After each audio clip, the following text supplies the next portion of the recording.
Here I have a donut, a combination of fat and sugar. Most people believe the reason why they gain weight is because they either ate too much fat or too much sugar. So which one is it?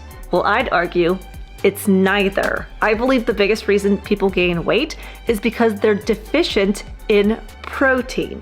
According to Dr. Robbenheimer and Dr. Simpson's research, they found humans will continue to eat until they've had enough protein for the day. Once we've had enough protein, then our bodies will signal to our brains, stop eating, I'm full. Meaning that if I eat this bowl of lettuce, it doesn't have much protein in it, it's not gonna fill me up for very long, I'm gonna still be hungry. So then if I eat this donut, again, not much protein in it, I'm still gonna be hungry. So then if I have this apple, not much protein, I'm still hungry. So now I've just eaten salad, a donut, and an apple, and my body is screaming at me, girl, keep eating, because I haven't had the most essential nutrient that helps me build muscle, and helps me stay alive. Just a little minor detail. One of the biggest reasons people gain weight is because they overeat, and they're overeating because they're having foods that are very low in protein. The monster's still hungry. So if someone tells me they can't stop eating sugar and they're gaining weight, my first thought is, well, they're not getting in enough protein. Because just like if you've ever been to an all-you-can-eat buffet and you ate so much food that you were so stuffed, you feel like your buttons popping off of your pants, you walk out of that restaurant so full that if I were to then offer you a donut, you're like, I can't even look at food right now, there's no way I could eat that. Well, with my weight loss clients, I don't tell them to stop eating sugar. I tell them to focus on eating more protein, because if they do that, the protein will help satiate them and keep them full longer, that inevitably they will eat less sugar and therefore lose weight because they're no longer overeating. So how much protein should someone be eating? 1 gram per pound ideal body weight will cover nearly everybody's needs. Target a gram per pound of ideal or reference body weight. I think a gram per pound body weight, more if you're sedentary, older, or have metabolic disease. What that means is if I weigh 150 pounds and I want to lose 20 pounds, so my goal weight is 130 pounds, then I would aim to eat about 130 grams of protein a day at minimum.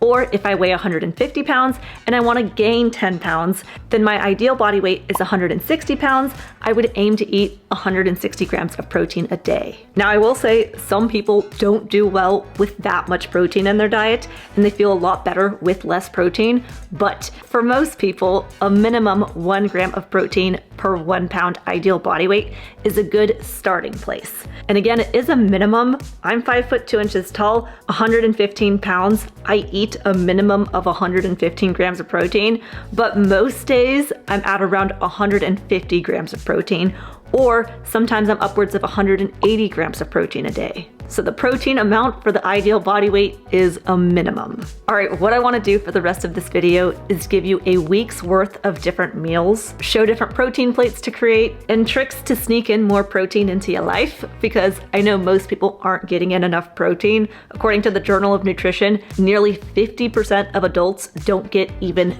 50 grams of protein in a day.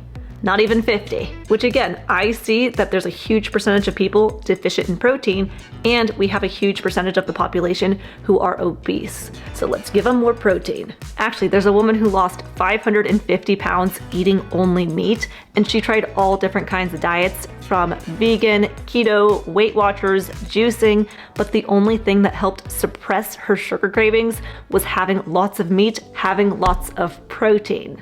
Protein's gonna smash those sugar cravings and keep us full. So I don't think I need to say it anymore. Eat your protein. Now, because I know most people aren't eating enough protein, it would be unrealistic for me to say, hey, tomorrow, double or triple how much protein you're having, because you would be so stuffed and so full, you'd come back to this video and leave a comment, hey Lily, I tried to have 100+ grams of protein in a day and I just couldn't do it. I don't think my body can handle all of this protein. And that's not necessarily true. We just need to slowly increase the protein and ease into it so our body can adapt. So to make things simple, I'm gonna give a whole week's worth of meal ideas where the breakfast, lunch, and dinner are roughly 30 grams of protein each. So that by the end of the day, we've gotten in about 90 grams of protein, which is a really good starting place for most people. And then we can slowly bump up the protein by just adding more of these foods to the meals. Of course, if someone can easily eat the 30 grams, 30 grams, 30 grams, then bump it up to 40, 40, 40. The goal being we're getting to our ideal body weight of protein by the end of the day. To me, it doesn't matter if someone gets their protein in by having 1 meal in a day, 2 meals, 3 meals,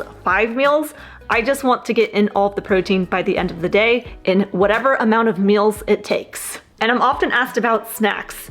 And here's the deal with snacks. If someone is hungry between meals, that should be a signal that this person needs to eat more at their previous meal. So for example, if I get hungry at 3 in the afternoon, then by all means have a snack, but that means tomorrow I need to eat more at lunch. Or if I'm going to bed and I'm getting kind of hungry, getting the munchies, then to me that's a signal I need to eat more at dinner. So I'm not a huge snack advocate. I want someone to just eat enough at mealtime. All right, a little protein trick to remember is pretty much 4 to 5 ounces of most raw meats is going to get that 30 grams of protein. So that could be 4 ounces bison, venison, elk, chicken breast, pork chop, tuna, sardines, and filet mignon. Then 5 ounces 80-20 ground beef, chuck roast, New York, ribeye, salmon, shrimp, chicken thighs, and drumsticks. And 4 ounces is about the size of your palm. Not your fingers, your palm. So if you hold your meat next to your palm and the meat is like twice the size of your palm, you've definitely got 4 ounces. You can see this steak is about twice the size of my palm, and this steak is about 8 ounces. So when you go out to the restaurant and the waitress brings your food, you can bust out your hand measurer. The waitress will be like, "What are you doing?" And you can say, "I'm making sure I'm getting in my 30 grams of protein, Martha. Come on, what else would I be doing?" For dairy, 1.5 cups of cottage cheese or Greek yogurt will be right around that 30 grams of protein. And 1 ounce of cheese is 6 grams of protein, 1 egg is 6 grams of protein, and 1 slice of bacon is 3 grams of protein. So of course, we could have 5 ounces of cheese to hit that 30 grams of protein, or 5 eggs to get 30 grams, or 10 slices of bacon. I'd recommend taking a picture or a screenshot of this visual so that way you can refer to it as your little protein cheat sheet. And before we continue, I've got a little ad break special announcement. If you've been watching a lot of my videos, you know that I use a brand called Electrolytes each day, because just like how 50% of people are deficient in protein, well, 98% of people are low in potassium and 75% of people are low in magnesium. So for me, I will just take this packet, dump it in my water and milk each day, and it's a way that I bump up my potassium and magnesium. Well, year round, Element has different flavors for their electrolytes, but during this time of the year, they offer what's called a chocolate medley box, where it's got chocolate raspberry, chocolate chai, and my flippin' favorite, mint chocolate chip. I put the mint chip in my milk. Oh, shut the front door. This is my form of dessert. But it also keeps me hydrated and helps supply electrolytes. There's a link in the description to Element, and that link will get you an additional 8 packets of Element for free with your order. If you've never had Element's chocolate medley box with the mint chip and the chocolate raspberry, I would highly suggest it. And again, you can get 8 free additional packets of Element by using the link in the description or by going to the URL drinkelement.com/LilyKane. Also, as someone has more protein in their diet, they may find that the scale number stays the same or even goes up. And we have to remember, the scale is a dirty liar. Firstly, every human body fluctuates up and down between the same 2 to 3-ish pounds. So if I weigh myself today, tomorrow I might weigh myself and gain a pound, and then weigh myself the next day and lose 2 pounds, when every human body fluctuates around that 2 to 3-ish pounds up and down, depending on our stress, our sleep, our water intake. The other thing to keep in mind is when someone's having more protein helps us with muscle repair and growth. So someone may be losing fat, but they may be building muscle, and so the scale number might not have changed even though this person's losing fat. And the scale number isn't gonna show that. So what I'd do instead of using a scale to measure my fat loss is I would measure my waist Or I would look at myself in the mirror naked or see how my clothes fit to get a better indicator on if I'm losing fat. All right, I'm going to quickly go through 21 different meals, so a full week of eating to increase protein, where breakfast, lunch, and dinner are going to be about 30 grams of protein each. Again, this is a starting point with the goal being to slowly increase protein intake to our ideal or goal body weight. Day 1, breakfast 1 meal idea, a 3-egg omelet with cheese and some salmon inside. Or if instead of salmon, you want to do bacon or sausage, either way, 3 eggs with cheese and a little bit of meat should get to that 30-ish grams of protein. I know some people like to add vegetables into their omelets, and if that works for you, great, do it. Certain people, when they have fruits and veggies, it may cause them more digestive issues, bad bowel movements, skin flare-ups, eczema, rosacea, acne, irritability, brain fog, more autoimmune responses. So certain people may have to avoid fruits and veggies altogether, or certain ones, but not everybody has those same responses to fruits and veggies. And when it comes to weight loss, what I care about most is, are you getting in enough protein? And do you enjoy the meals? Because yes, we want to lose weight, but we also want to keep the weight off for a lifetime. Meaning we don't want to just eat healthy and prioritize protein for a month. We want to eat healthy for a lifetime, for forever. I am very basic. I'm a minimalist. I like keeping things simple, but other people, they may need more fruits and veggies to add the flavor and variety to keep them happy and enjoying their meals. So that's fine. Not everybody has to eat like me. I mean, I lost 15 pounds when I was having more veggies like asparagus, seaweed wraps, cauliflower rice, cauliflower wraps, cauliflower pizza crust, mushrooms. So I'm taking care of the protein in this video. You can take care of if you need some extra Flava Flavs. For lunch, there's the option of a pork chop. I just throw mine in the air fryer and top it with salt. Dinner, one of my favorites now that it's getting colder out, is chicken soup. I just put shredded chicken in a bowl with hot bone broth, a couple eggs, butter, and bacon bits, and it is so gosh darn good.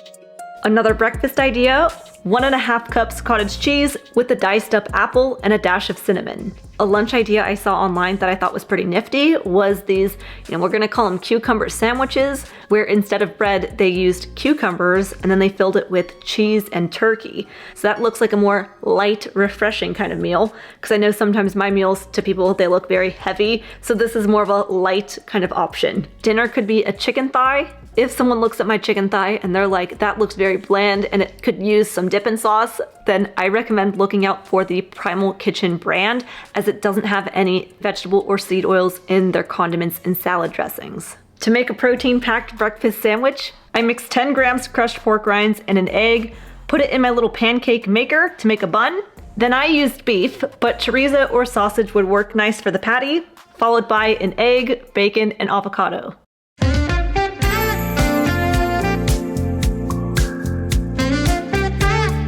Now I love sardines, but to most people it sounds gross and they're more familiar with tuna, but I'm telling you, sardines have more omega-3s, less mercury, and they're cheaper than tuna, and they taste very similar. My sardines don't have eyeballs or smiley faces. They do look like fish fillets, but if you don't like looking at them, you could just close your eyes, dump them in a bowl, mix it with some ghee, mustard, lemon, and salt, and then I like to put mine in cheese wraps. It's super tasty. But if you want to do tuna instead, hey, more sardines for me. You're helping me keep the price of sardines low.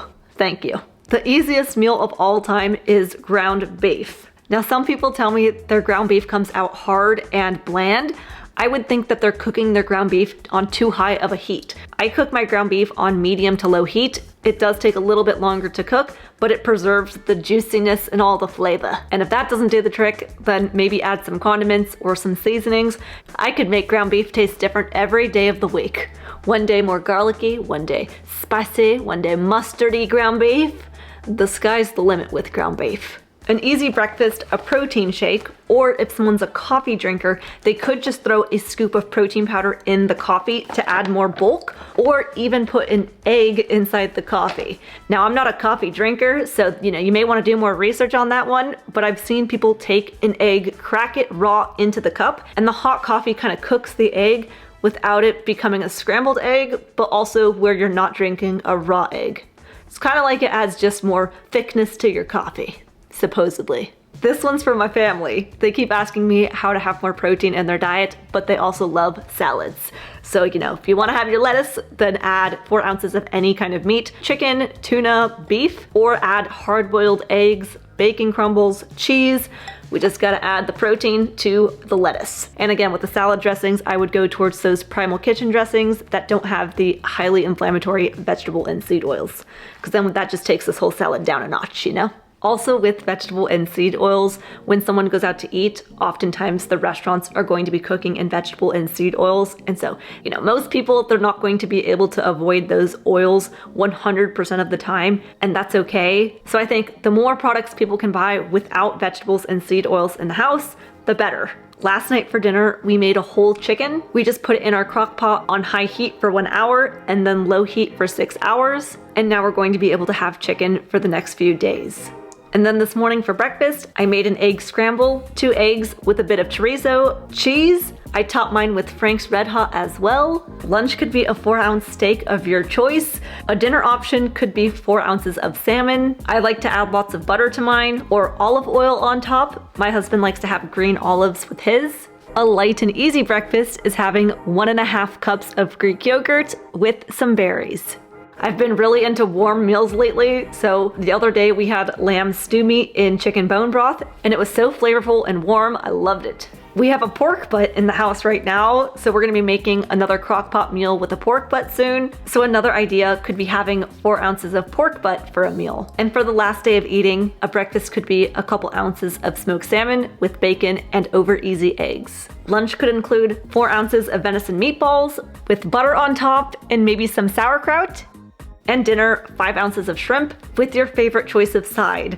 My favorite choice of side is usually ground beef and cheese. When in doubt, add cheese, hard-boiled eggs, beef jerky, sneak some protein powder into a coffee. There's little ways to add protein into our diet. And like I said, if I could only pick 2 main things to focus on when it comes to weight loss, it would be protein and sustainability. Though, if someone were to have 4 ounces of chicken for breakfast, lunch, and dinner every single day, sure, they could lose weight, but they may not feel as good because now they're getting into a spot where they may become micronutrient deficient. Micronutrients are very important, and I did a whole video talking about micronutrients and weight loss, so I'll link that video right here. But this video, I just wanted to cover protein. Don't be silly, subscribe to Lily. I hope you have a happy day, and I'll see you in the next one.